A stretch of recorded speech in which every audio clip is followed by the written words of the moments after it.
How's it going, everyone? Uriel Gonzalez here again. A little bit tired because yesterday I didn't sleep quite well. But today, after this, I'm going to now go to the gym and finally rest as it must be.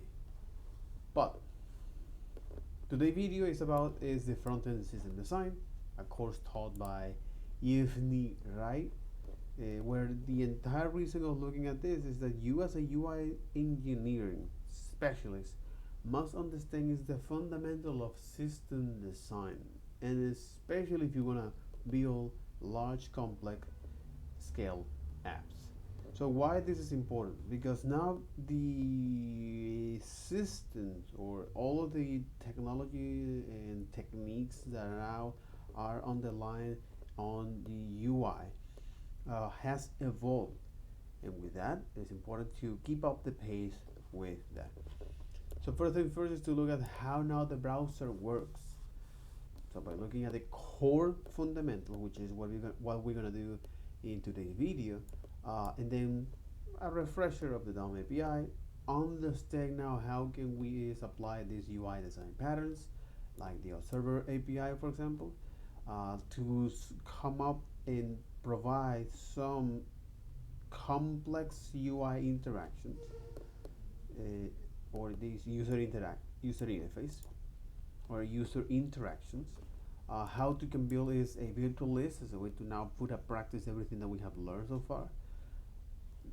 The application state pattern as a way to see, hey, now how we going to not only store but manage our data in our applications, and what are the common patterns that all of these libraries are using behind the scenes, as well as the networking patterns. What are the most relevant protocols that we use in our daily life, and what is the main reason of them? What is the main use case? Followed by now the asset management. How can we actually improve the performance of that? What are the techniques that are doing this kind of modern web application? And last but not least is the system design in the view, which is with the social media app. So far so good, because this introduction, as I mentioned in a couple videos before, is just a way to know how this UI or this front-end system design fits in the entire application. So you have now several designs or system designs, like the backend, the API, and the frontend. And in our particular case, because this is what we care about, the frontend, this system design is about how do I communicate with the API communications. How can I load and how can I store and manage that data that come from the server, and provide now some user interactions or complex user interface interactions, and then how can I manage is the assets in a way that now you can provide is the interactivity to the user as expected. So all of this is boiled down into this one. Right? It's boiled down into this one. This course, the course plan, which is, well, by looking further the core fundamental, which is something that we already saw here, at least the box model, position systems. Now, how is the formatting context? So first is how now the HTML treat HTML, and then how now by understanding the stacking context, and how the stacking context is connecting to the formatting context, and how that is connected to the GPU. All right, how the stacking context is connected or is related. So what is the relationship between the stacking context and the formatting context, and now how the stacking context is related to the GPU, okay, as well as the browser rendering cycles, and understand now the composition layer based on that. So how can we use the composition layer to use the GPU to optimize the rendering? You may wonder, why do you care about this? As again, if you want to build now, for example, more ambitious and scalable applications, okay, or for example, in the front end, more ambitious layouts as it is, it is now fundamental to understand how actually the things work. So first things first, we look at the box model, the box anatomy, the content, the padding, the bordering, and the margin, as well as now the box property, that it can be either a box size and a box type, where now the box size, okay, it is defined by its intrinsic values, where this is now how the content is going, or it takes all the available space that the content it is, or restricted, given by certain rules that apply to width and height via CSS, or the patterned element, or constraints by the patterned element, such as the layout system, whether it's a flex or grids. Also, this is the percentage of the pattern size, as well as the aspect ratio of the pattern size. And if that element now contains other DOM elements as children, okay.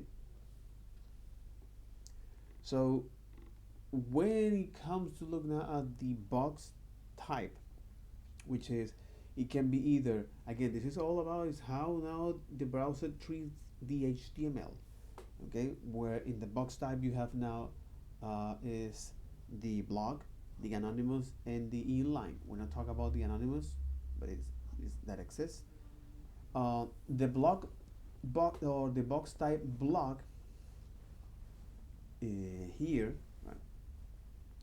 The box type block here, the elements here, the width, so the element takes 100% width of the pattern container width, and the height is determined by its intrinsic values, okay. And these elements are rendered from top to bottom, and it participates in something called the block formatting context. Something we're going to talk about that later.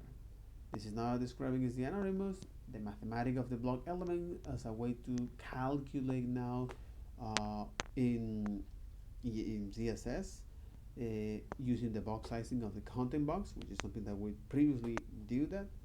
But now most of the time we use is the box size border as a way to now is that the content width, it includes is the padding itself, okay, and the margin at that position. Also the inline elements, which is another type of box, is another way of how the browser treats HTML elements, okay, is this kind of elements are rendered like a string, so from left to right and top to bottom, okay, so from left to right and then top to bottom, and they participate in this inline formatting context, where they generate is the inline level boxes, and there's some mathematics that applies, some rules that apply to these inline elements. So for example, width and height does not affect these elements, are completely ignored. Similar of vertical margin, they're ignored. And adding padding to this component or to these elements does not alter the height of the inline element. So on that topic, okay,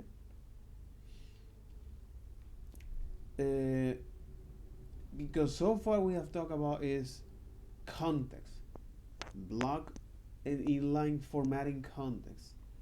It's important to understand that this formatting context is pretty much like a realm, where elements that are put in here, they're going to behave based on those formatting contexts, whether it's block or inline, as well as other formatting contexts. So the key idea of the formatting context is that it now provide you an isolation, so rules from the other formatting context are not affecting this context. It is scalable and predictable because now you can put all of these elements by following these rules. You can create now more and more complex layouts. So the formatting context family are the flex, grid, inline, and block, most widely used. And here we look now an example of how can we started to use is the block formatting context, a basic example. Once you define that, and the way how you define is a block formatting context is by or using elements that go with, or you specify that and the display block. And actually it behaves as we mentioned before. So now the width of this content or of these elements inside of this block formatting context, you're gonna take the 100% width of the padding component or the padding element uh, with, and you can now is uh, modify it is proper, or you can use as I mentioned here. So they follow is now is this the height of the content is calculated by its intrinsic values, okay, and all of these elements will be put it at bottom to top. You know, all of these elements that you put in there, the browser will say, hey, this is how now these elements will behave inside of the formatting context. So far so good. We'll also look at now how all of these elements will behave in an inline formatting context. As a width and height does not apply, adding padding doesn't alter the adding padding doesn't alter is the height of the content, okay, and elements are putting now from top to left. So elements are now stacking here from top to left and from left to right and then from top to bottom, okay, so which is something that is actually applying here in a more complex scenario like this, right?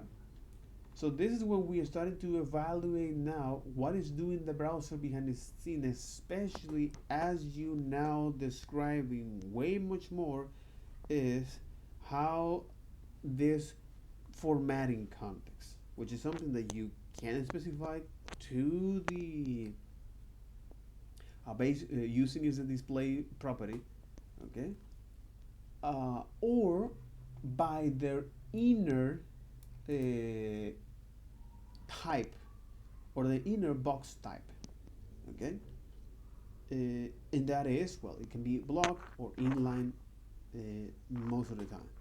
So the whole point of this is that anytime you are defining is the formatting context based on how now the browser is going to put all of these elements and how these elements are going to behave in each other as a way to create now is more complex UI. And also for the CSS, which is in CSS, everything is a box around it or has a box around it. The idea of looking at this is that now time to become the browser, okay, which is actually how you're going to calculate this. So when you have an HTML element, so by default it creates now a block formatting context where now it's going to put the body here, and inside of the body we are now stacking is this another context here as an h1. H1 behind the scenes is now this is now how the browser treat this HTML element, which is a block. Okay, I would like to know how it's block HT1 or block formatting. Okay, context, block formatting context. This is the first time actually. I haven't heard about this thing before. Mm, mm, mm, mm.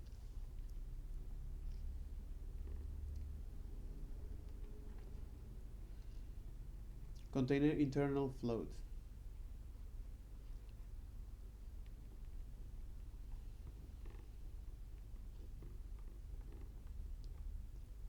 Mm,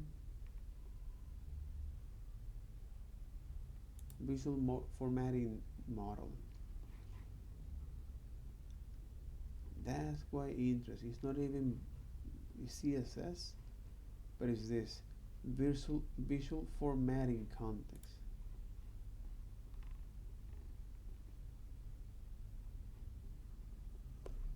It's not even index.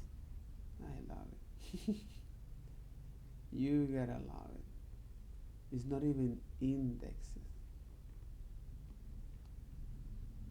Media object column center line sticky grid color picker box shadow generator box image. Wow, there's not even bullshit, man.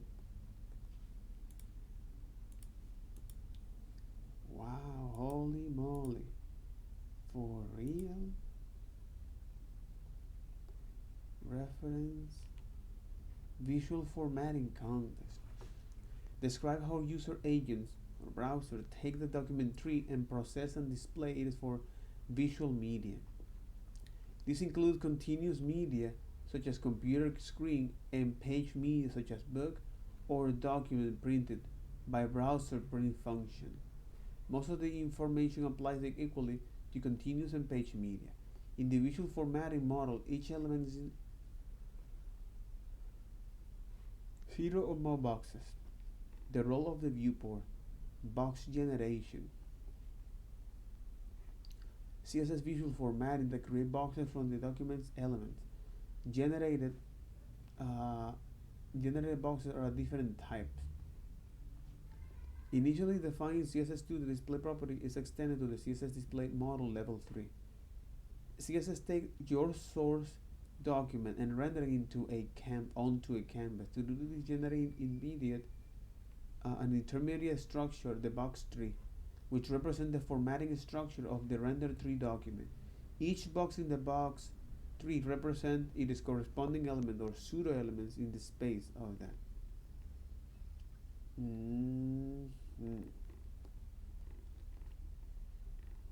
Line boxes, position scheme, and inflow and out of the flow elements, normal flow, floats, and absolute positioning. Formatting context and the display properties. Okay. Flexible box layout, multi-column, table, list, and counters model. Independent formatting context.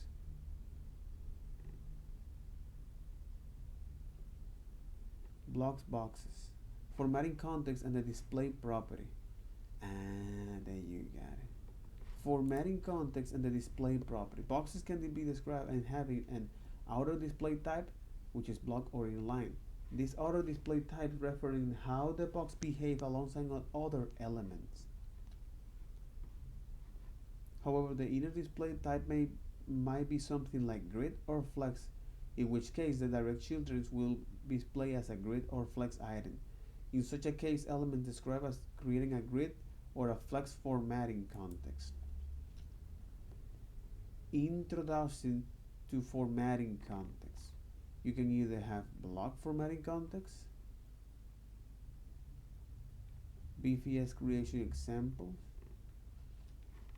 inline formatting context,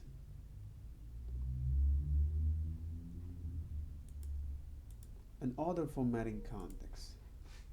But the thing is that creating a new block formatting context, the HTML element is not the only capable of creating a block formatting context. Any block level elements can be made to create a BCF by the application of certain CSS property. So once we are able to see that by applying a certain Elements made to float using floats. You create a block formatting context.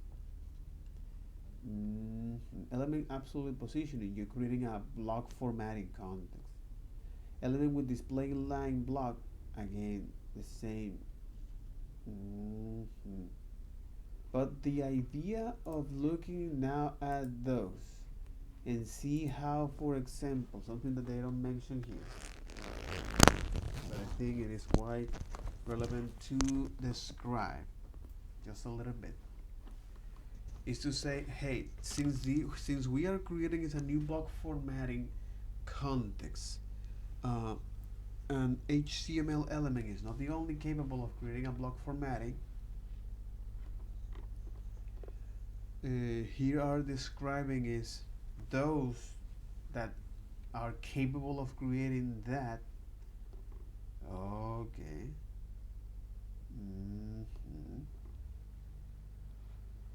So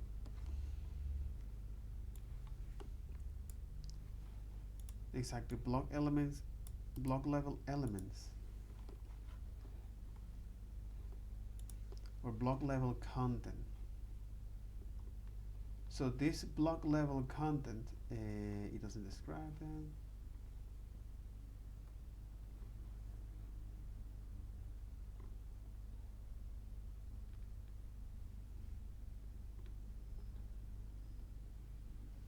Inline level content.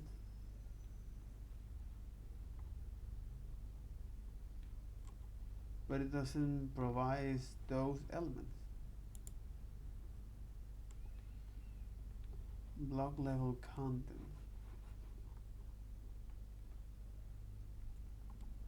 In any case, the idea here is that you can now so block element HTML tag brush.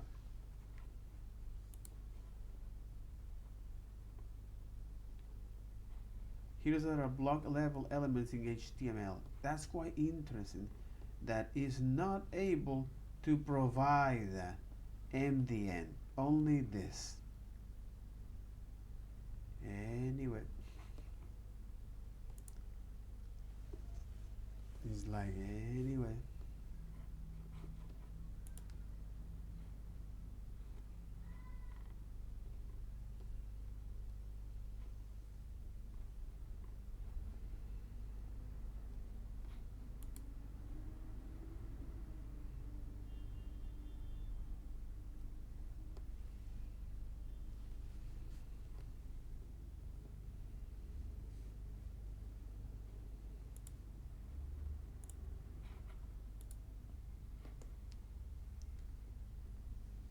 Oh, in your style.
Okay, but the idea here is that it's like this is now the inline elements, okay, and now HTML. So this is now how the browsers treat these specific elements here, okay, exactly. How now the browsers treat these elements here, okay, makes a lot of sense.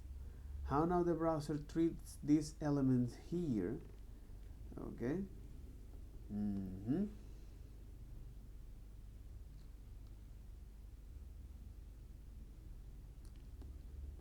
Okay. So this is now how the browser treat these elements as blocks. All right.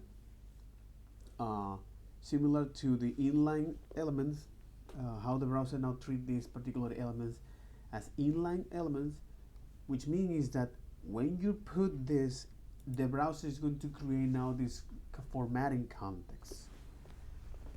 So if you want to change that to use some other browser context, so for example like flex or grid or table or any other property that display has, the idea here is that once you're able to understand now what is the browser, what is the formatting content that the browser is creating as it goes through evaluate each one of those elements here.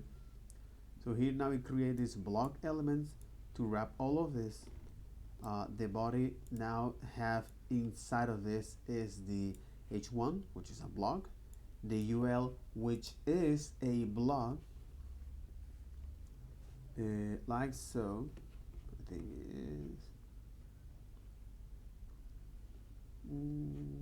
the ul like block, similar like the list item. Okay, so now this creates a block formatting context.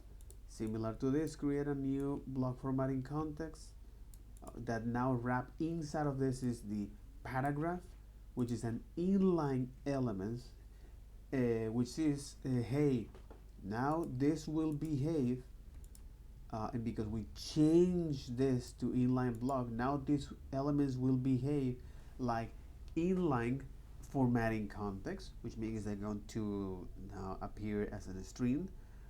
So they're going to appear from left to right and from top to bottom. Okay, in this case, we're going to append that paragraph followed by another paragraph next to each other. All right, similar to this. And then when you reach this, by default, browser treat this HTML as a block formatting context. But because we are now modifying is that context to say, hey, now it's going to behave like a flex. And all of these elements here and putting into a row. Okay? And now all of these elements will behave according to that particular formatting context. Which is when you put it as row, it's going to appear now this one followed by this one, like block. All right, so you're gonna take all the available space from the padding container as the width. And inside of the P, you're gonna have now is by default HTML. The browser is treating this HTML, the P tag, as an inline for that, which is what it's doing here. Inline formatting context as a span. So once we are able to do this, it is also important to know the browser positioning system, because this is the way how now the browser create the formatting context, and we're gonna take a look at what is the way of how it's going to position all of these elements, and they put a name as the normal flow, right? So the normal flow is whether it is right to left or left to right. You can change that. But what happens when you want to change the normal flow that actually put elements outside of the normal flow, the normal way of showing these elements? So by default, it is static. So it put all of these elements by that, the normal flow. And when we play with the relative and absolute, this is now how we are telling the browser, hey, we would like you to now is make this element, okay, an anchor. So these elements will be a reference for all of the other elements that we define inside of this. So the element is positioned according to the normal flow of the document, offsets applied to itself, and the values on top, right, bottom, and left. So now those values are applied to itself as a way to offset that element. The offset does not affect the position of any other elements. Thus, the space allocated for the elements in the space layout remain the same as if the position were static. Okay. So when you put that elements as relative, you can now is we're gonna the element is positioned according to the normal flow. You can actually is apply the top, right, bottom, and left to that element. Okay. And the offset does not affect the position of any other element. Okay. And the value creates a new stacking context when the value of C index is not auto.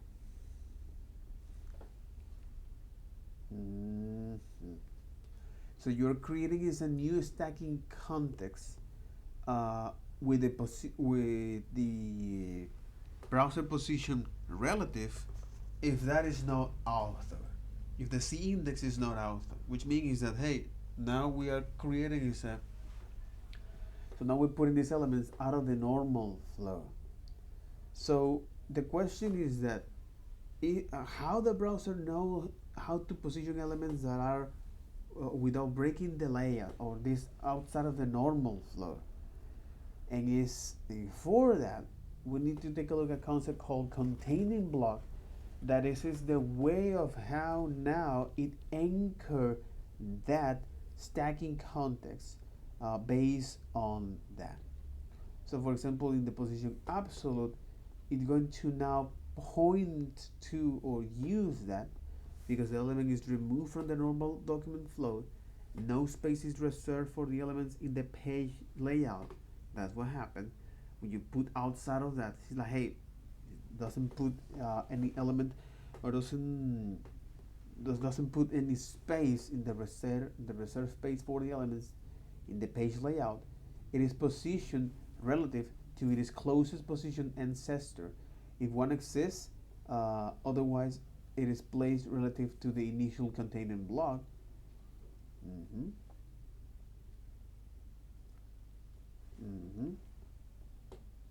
So it is positioned relative to its closest position ancestor. Okay, it is positioned relative to its closest position ancestor. If one exists, otherwise it is placed relative to the initial container block. Oh, exactly. So it is going to be positioned to its closest position relative ancestor. If one exists, otherwise it will be placed relative to the initial container block. That's right.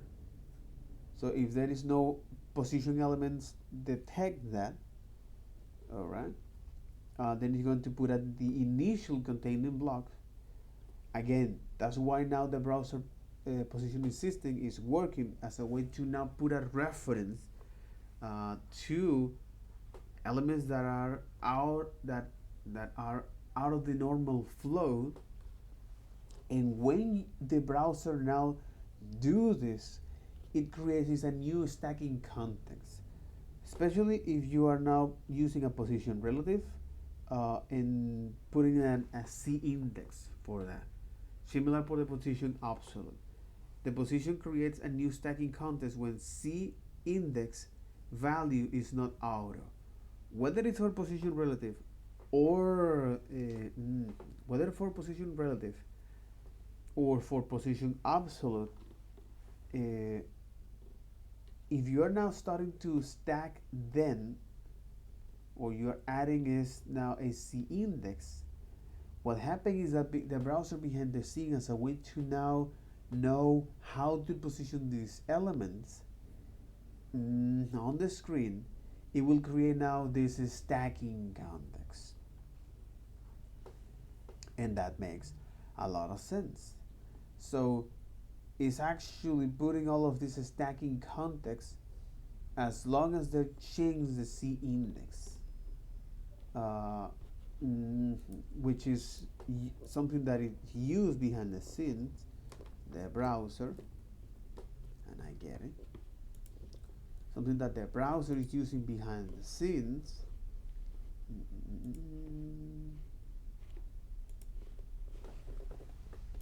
See here, something that the browser is using behind the scenes.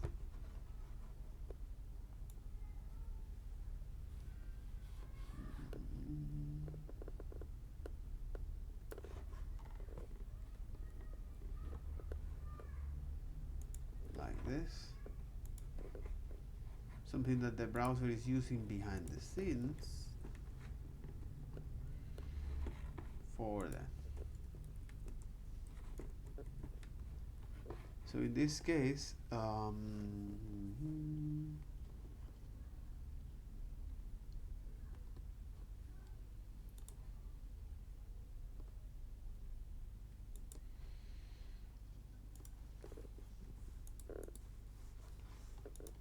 box 1 and box 2.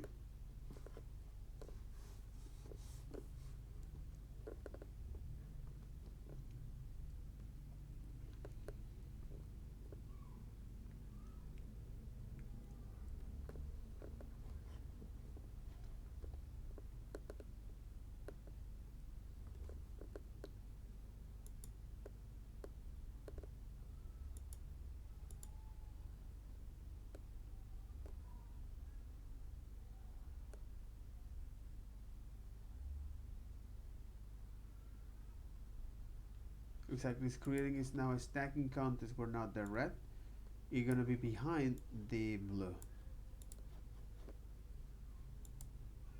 Exactly.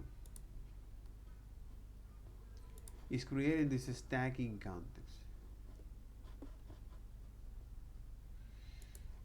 It's creating this stacking context.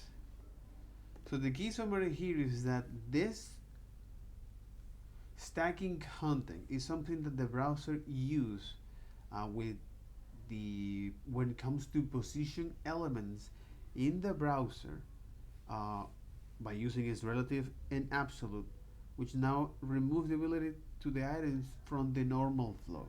Why this is important? Because once you know that these stacking contexts are used to not only isolate that particular elements, uh, as well as to improve the performance, okay? So key prerequisite for optimizing and minimizing updates to the done is now the stacking context. For now, it is important to understand that when we engage with 3D transformations, so for example,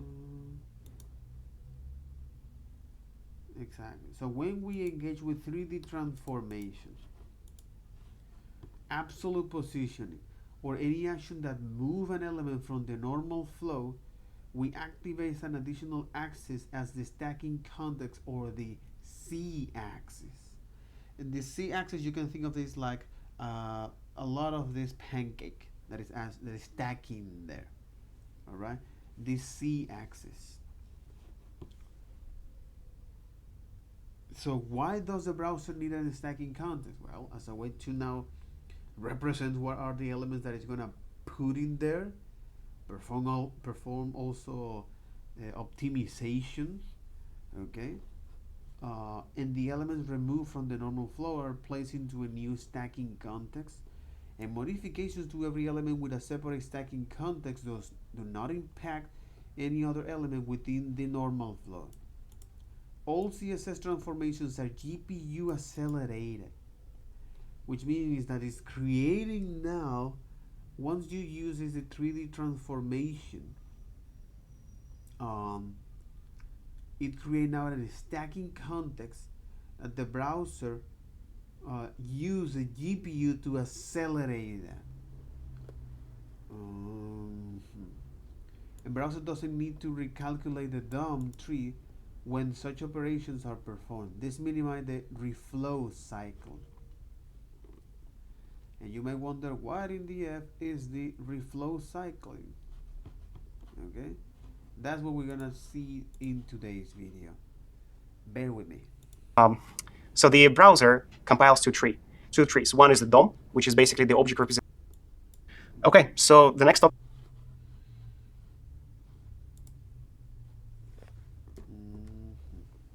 is a reflow. So what is the reflow? When you read your HTML and CSS, so the browser compiles two trees. One is the DOM, which is basically the object representation of your HTML. And the second one is CSOM, which is the tree of all CSS rules that apply. Let me see if that counts that exists. Right now you're not able to see what I'm doing.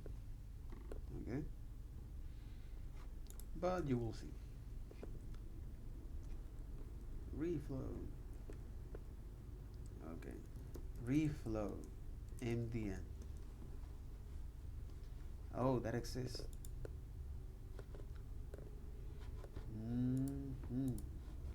That comes like exists. Reflow happens when a browser recalculates the position, the stacking context, and geometry of certain part of the web page. When it comes to calculate the position and the geometry of certain web page, it now triggers that, such as after an update on an interactive site. This tends to be followed by repainting, which is when the browser. This tends to be followed by repainting. Okay, but this reflow happens when the browser recalculates the position of geometry of certain part of the web page. Okay, for calculating the position or the geometry. This tends to be followed by repainting, which is when the browser redraws the web page to show the resulting visual updates. Minimizing browser reflow. But this is from developers on Google. And understanding reflow and repaint in the browser. Okay.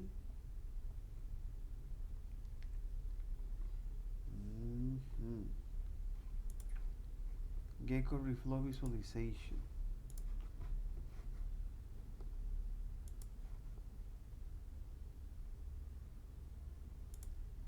15 years. You gotta be freaking kidding me, bro.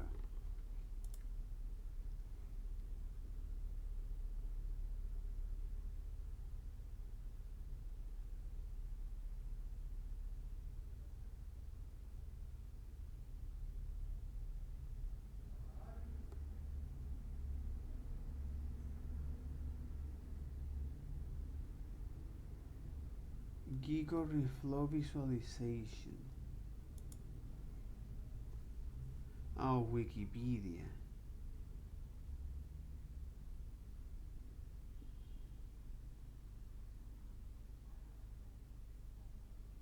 Of all of these elements.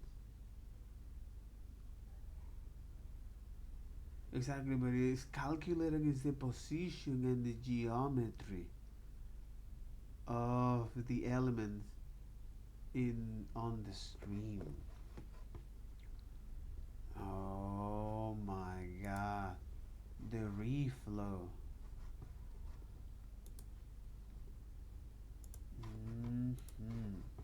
Minimizing browser reflows. Author Lindsay Simons, UX developer, recommended knowledge, basic HTML, basic JavaScript, working knowledge of CSS.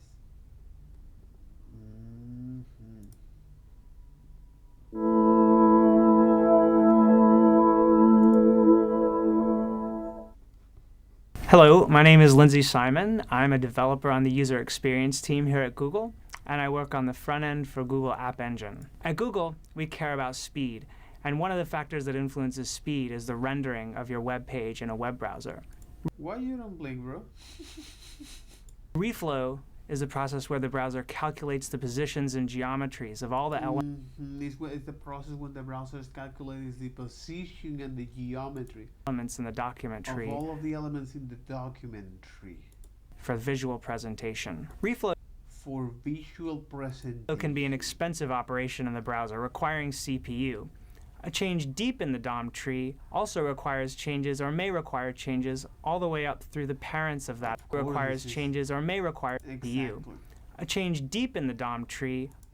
Reflow can be an expensive operation. Reflow can be an expensive operation because it's like, imagine that you are doing that kind of work, that you are positioning all of these elements. Imagine that you have a board that you want to position all of these elements and calculate the geometry of each one of them, so they can so you're going to prepare that for the presentation layer In the web browser. Reflow of your web page in a web browser. Reflow, the factors that influences speed is the rendering of your web page in a web browser.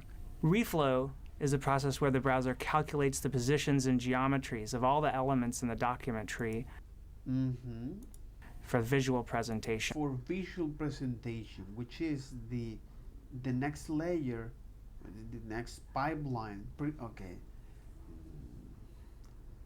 The power of Jesus. Okay. So the power of automation. Oh my God. The power of systematization, pretty much like a for. Okay. When you now have this several things that go to like an assembly line. So the power of this assembly line concepts, especially in computer science, is something that is powerful in algorithm as a way to solve these real life problems. How do we put things here in different phases, a way to calculate different stuff, and then you end up with an end result. In our particular case, how did you transform all of these HTML, CSS, and JavaScript, all right, into pixel on the screen? Reflow can be an expensive operation in the browser. And of course, Reflow can be a very expensive operation, because imagine that you have to do that by yourself, which is position all of the elements and calculate it is geometry. Oh my God. Browser requiring CPU. A change deep in the DOM tree also requires changes or may require changes all the way up through the parents of that element, as well as changes to elements which come after the one you've changed. When the browser is performing these calculations, Reflow is a user blocking operation. When the browser is performing these calculations, Reflow is a user blocking operation and may hurt the user experience of your page. So now I want to talk about ways in which you might decrease the time it takes for your browser to perform reflows. One way is to minimize unnecessary DOM depth in your page.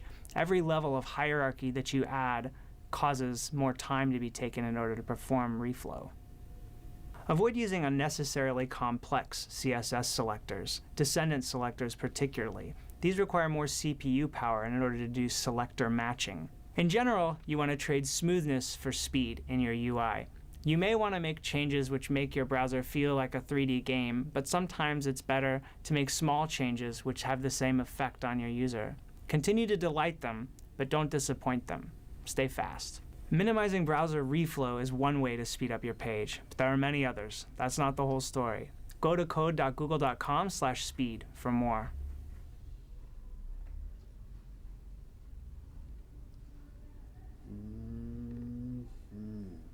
Okay, and I get it why the UI designers and specialists need to understand is the core fundamental of how the browser works. I am agree. I am totally agree. You need to, if you're gonna work with this technology or with this machine, you need to know how the thing actually works.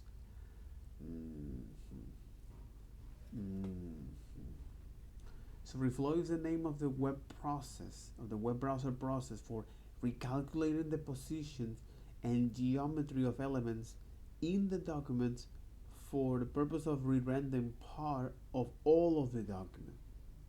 Because Reflow is a user blocking operation in the browser, it is useful for developers to understand how to improve reflow times and also understand the effects of various document properties. DOM deep, CSS rule efficiency, and different type of style change. On reflow time, sometimes reflowing A single element in the document may require reflowing in its padding elements and also any element which follow. Reflow time by browsers. Display default. Reflow performance vary by browser and actions. 1x is 1 to 6 seconds depend on the browser. 1000 rules.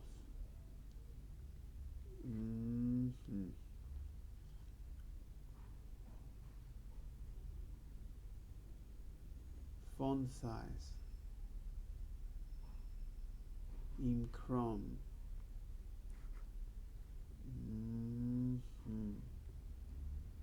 Well, in older browsers. Okay.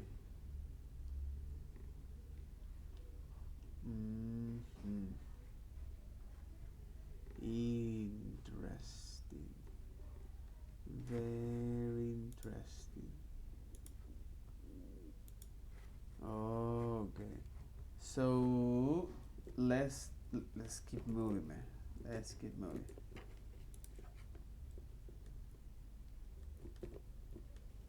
Okay. To some HTML elements. And the final render tree is built using both of these trees, so basically merging them. Then there is a process called reflow. The reflow is happens when some JavaScript tries to modify the DOM tree or the styles. So for instance, it could So when some JavaScript or CSS is trying to modify is the DOM tree or the style, because it is involved in the geometry. Because it is involved in the geometry and the position of that.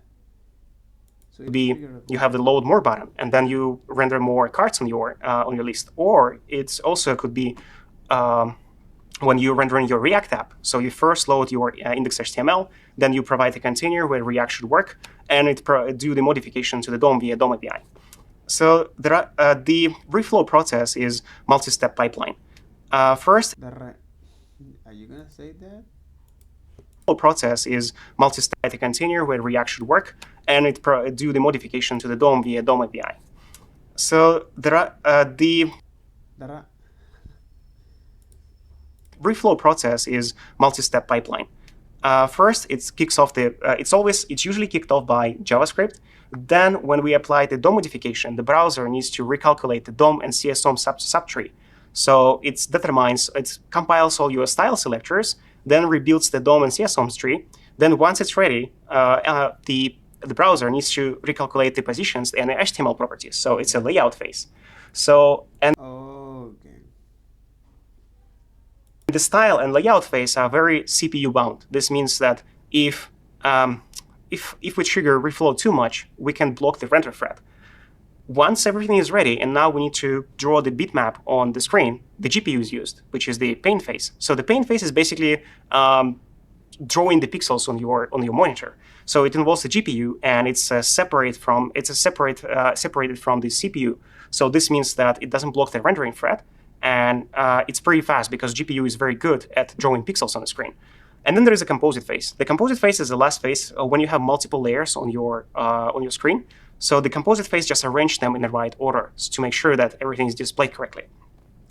And to prove that we can optimize this pipeline, actually, first let's look at the example of the reflow. So this is the Wikipedia page that we can use. And as you can see, this is how the browser renders the page into a reflow. So first it goes from. This is not how the browser renders all the different elements here in the reflow. From top to bottom. And then you will and it is an expensive operation because it is calculating the position of the element. See that there are some styles we can use. It is calculating and as you can see, this is how the browser it is calculating the position of the element, renders the page, as well as the geometry. Into a reflow. So first it goes from top to bottom, and then you will see that there are some styles loaded, and the browser needs to do the full reflow for the page. You see we again go from top to bottom, just adjusting the styles on the elements. And the second loaded, and the browser needs to do the full reflow for the page. You see we again go when it go again when it comes to adjusting the from top to bottom, just adjusting the styles on the element. adjusting the style Once. on the element.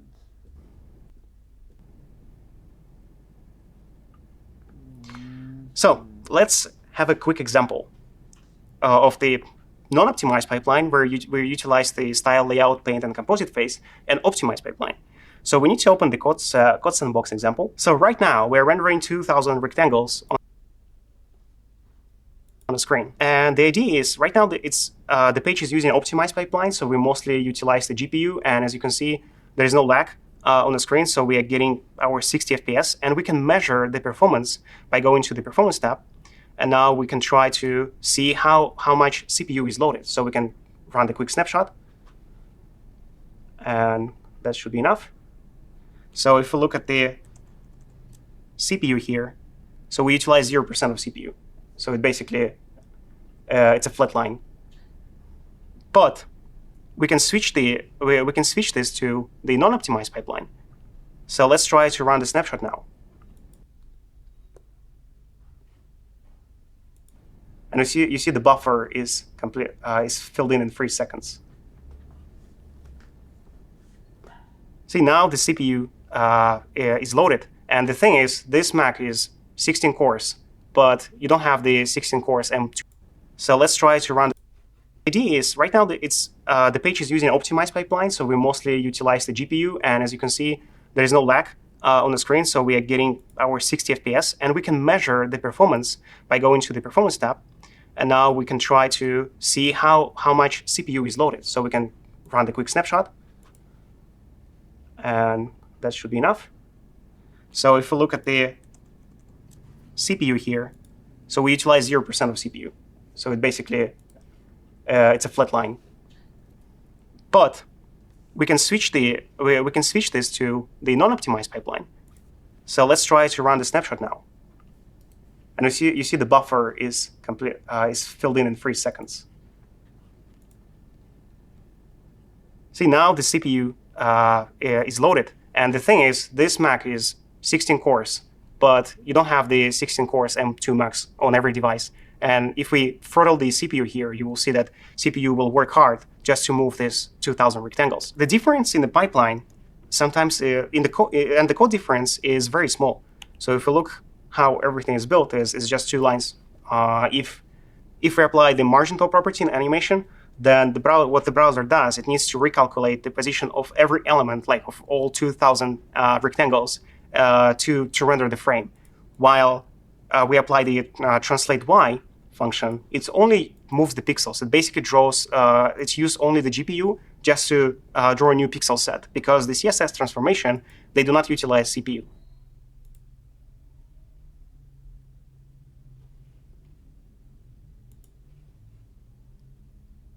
Now let's understand how the browsers utilize the GPU.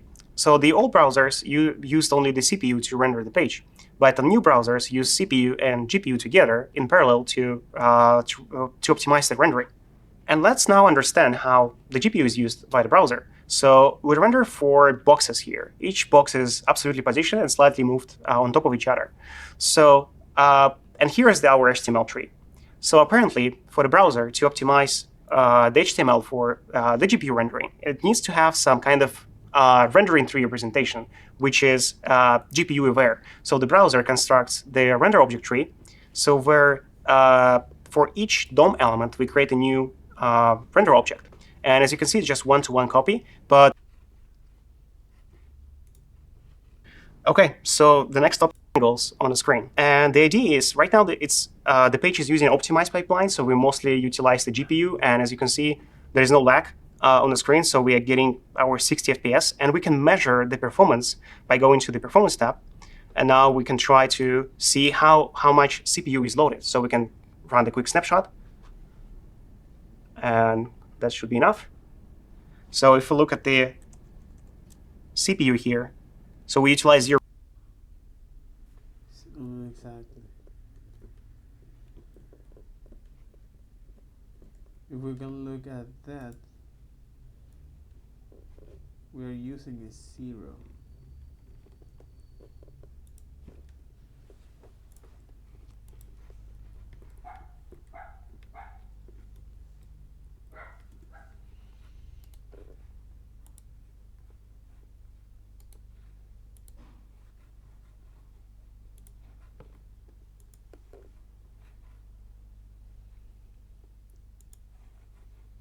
So if we look at our CPU, we're actually using is 0.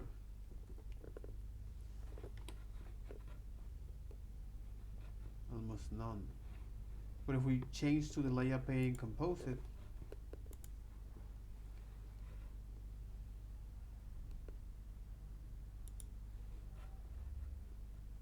we'll see that we actually are using a CPU.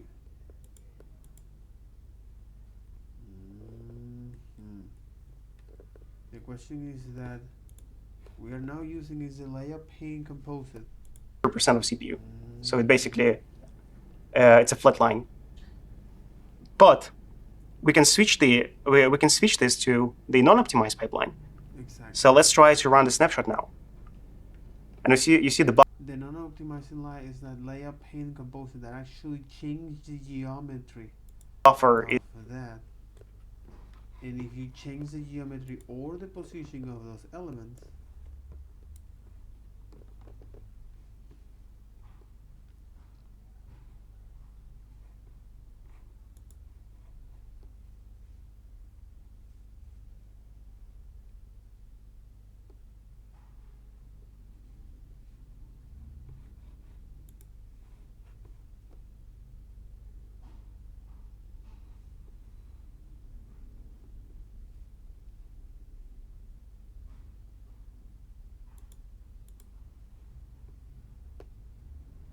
with 2000 elements here, that's right. And for each one of those elements, what you're going to do is to create now a box for that. And then join them. You're going to also identify that.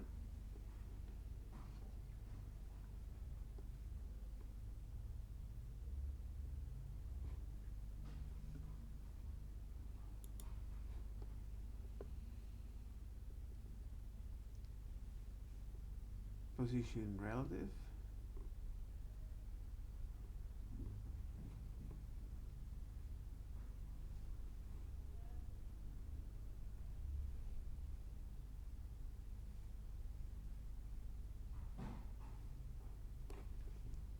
Moving down slow and moving down fast is because we are using is now is a specific we're using a specific CSS for that.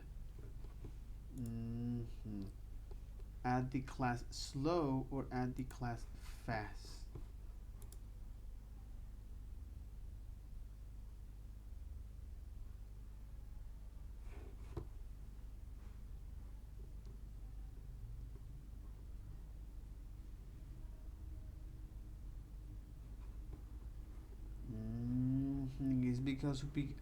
It's because you are using a specific CSS properties that actually are changing the position, or they're altering is the layer, is that altering is the reflow, is that altering is the position,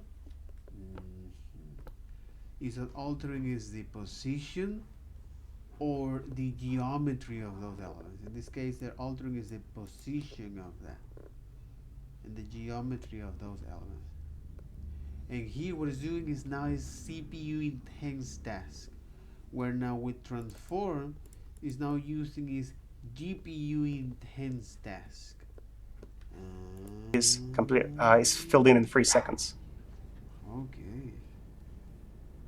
See, now the CPU is loaded, and the thing is, this Mac is 16 cores, but you don't have the 16 cores M2 Max on every device.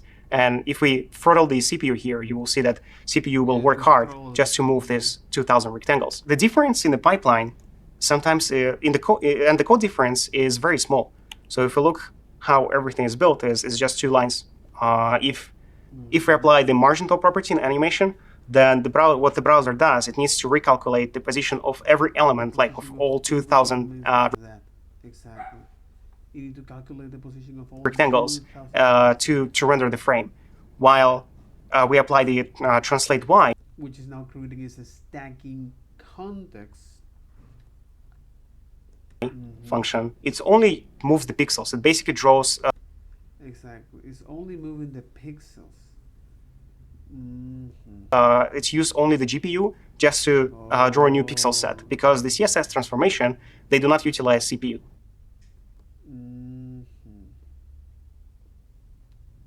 Now let's understand how the browsers utilize the GPU. So the old browsers used only the CPU to render the page, but the new browsers use CPU and GPU together in parallel to optimize the rendering.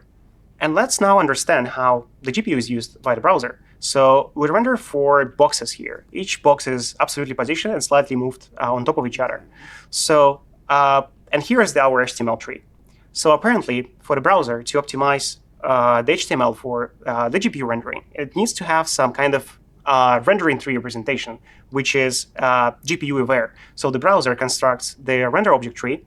So where for each DOM element, we create a new render object. And as you can see, it's just one-to-one copy, but they have completely different properties. That the DOM element contains all the information about HTML, all its properties, while the render objects knows how to draw this element on the bitmap using the graphical context, which is passed from the top. And as you can see, so the GPU is good at rendering many things, but if we imagine that every render object is responsible for drawing itself on the page, it doesn't look like a very optimized way to use the GPU. So that's why there is an additional concept called render layer.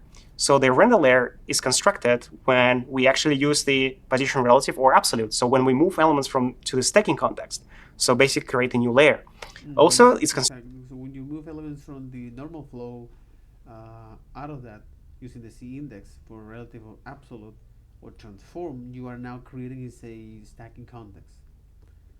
It is the root of the object for the page.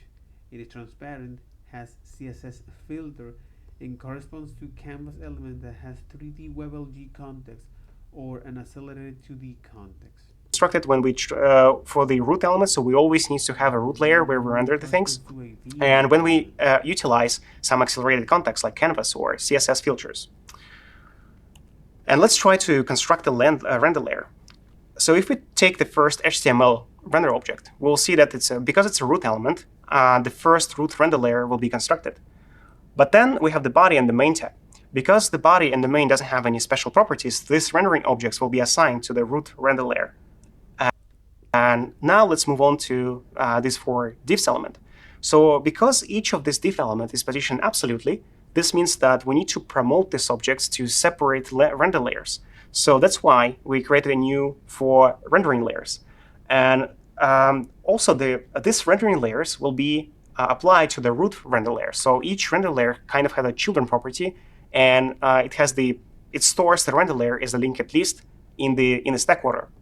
So the last layer will be the first rendered. We may have like hundreds of render layers. It's still not efficient to use the GPU for hundreds of objects.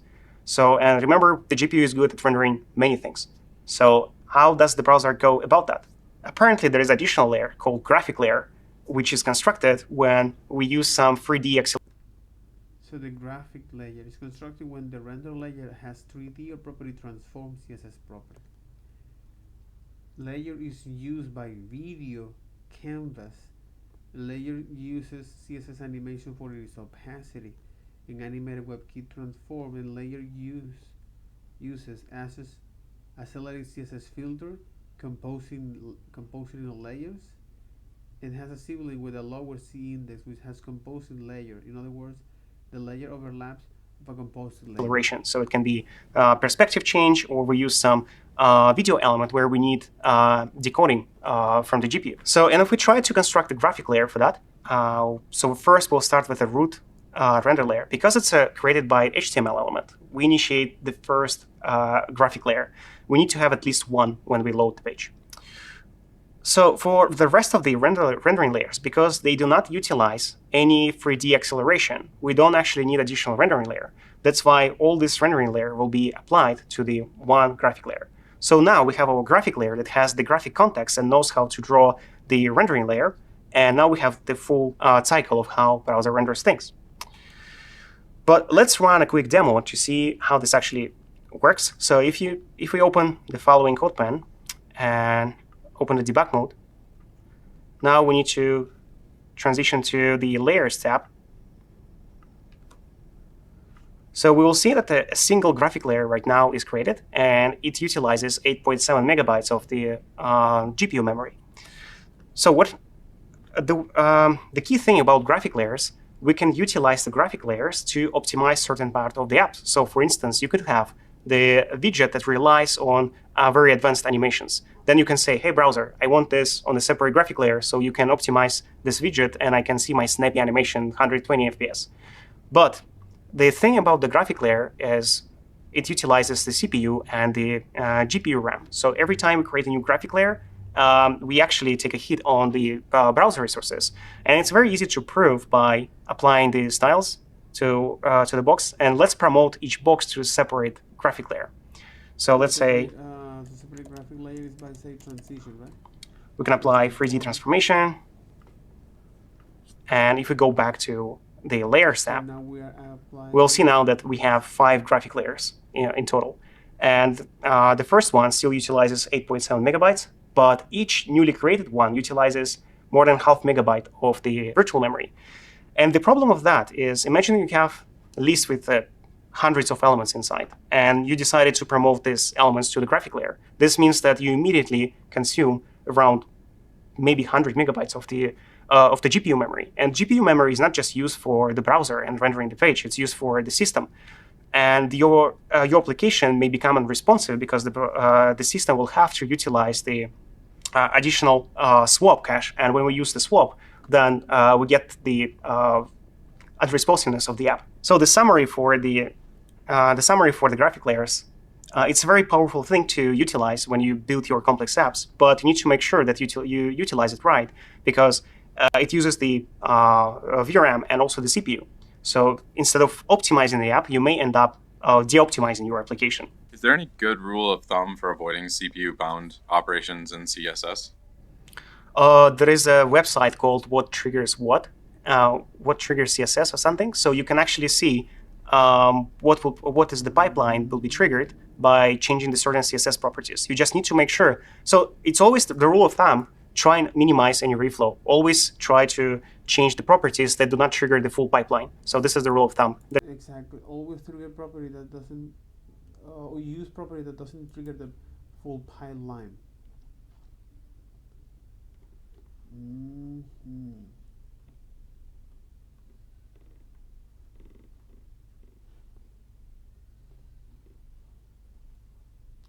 Layer pane compose.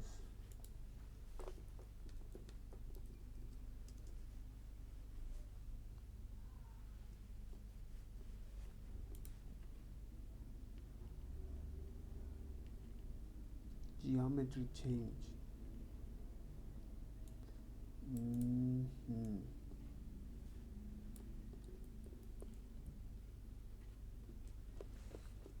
Background creamer color, image position, repeat size, border radius.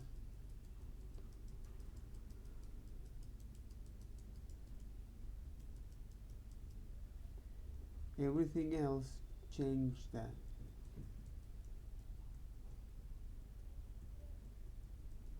So everything else, change that.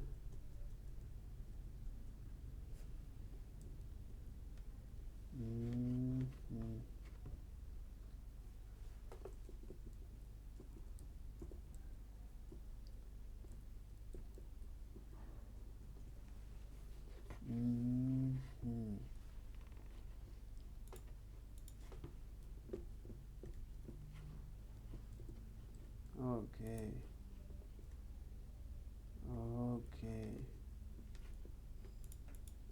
There is no good reason to just always use the full pipeline, because it always affects the application performance. Yeah, I found it. It's csstriggers.com. Yeah. And then Lucas says 8.7 megabits sounds like a lot to me. Am I wrong? And what could be a good, healthy number? No, actually, it's a relatively small number. Usually, websites utilize around 100 megabytes of the virtual memory. So, and it doesn't grow linear. So the more, because we need to initialize the initial context, we always pay the price of this initial utilization. So it will be kind of the constant. But if you try to promote too many layers, then you may have an issue later.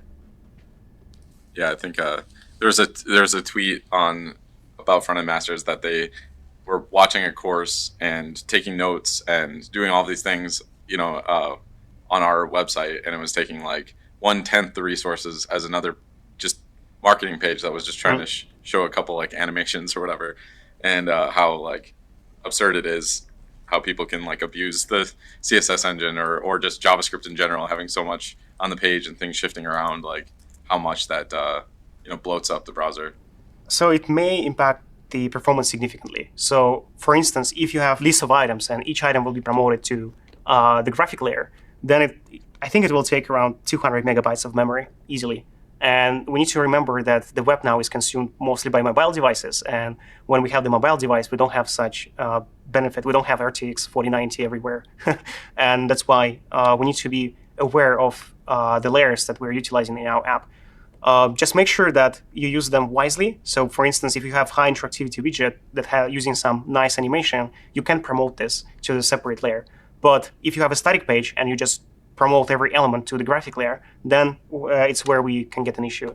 I have heard that CSS transforms are good optimizations over reflows. So how do we correlate this now, given transforms take a hit on the GPU memory? So it's always better to utilize GPU than CPU, because when you utilize CPU, you block the rendering thread, and you will see that your responsiveness drops. So if you need to choose what to utilize, always utilize GPU.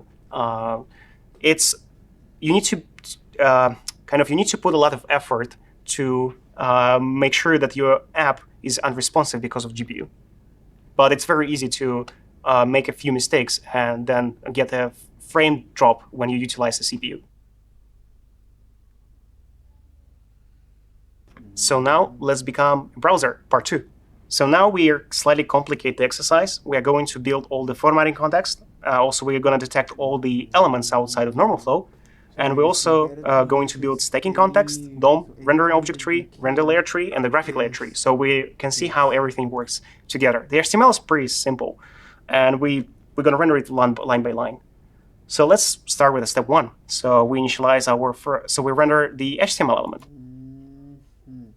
That'll be all for this video. Take care. Bye-bye.